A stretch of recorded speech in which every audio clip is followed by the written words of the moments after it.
You know the old saying, preparing for a rainy day? Well, we're not always talking about your savings account. You better get out your umbrella.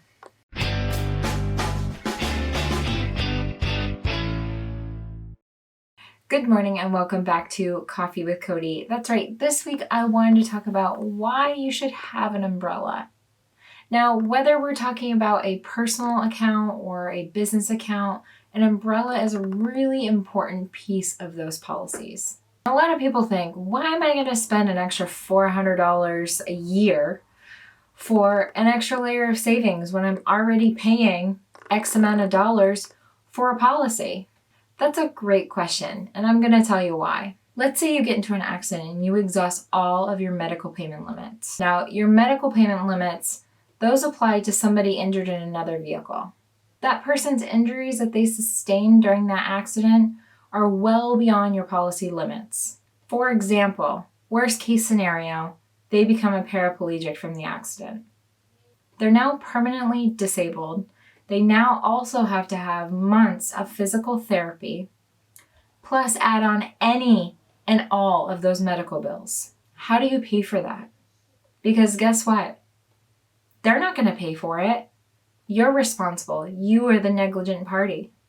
So what do? This is why an umbrella policy is so important. Again, this applies to either personal insurance or business insurance. At minimum, $1 million umbrella policy is a really good safety net or umbrella to have over you. I guarantee the possible $400 a year that you're going to spend on this policy is very minimal compared to the money that you may have to pay out of pocket when your policy limits are exhausted. This can be a really tough discussion to have with clients, but I want to give you all of the facts so that you can understand why umbrella policies are so important.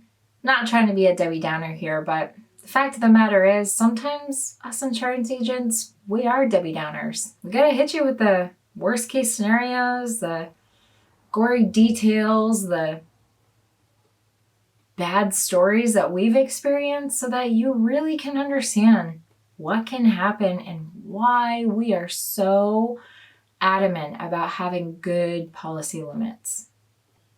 All right, everybody, that is my tip of the week. You need to make sure that you have a personal umbrella or a commercial umbrella policy in place. If you do not, give your insurance agent a call and discuss this with them now.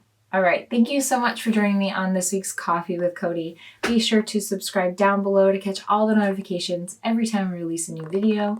Have a great week, everyone. Be safe and cheers.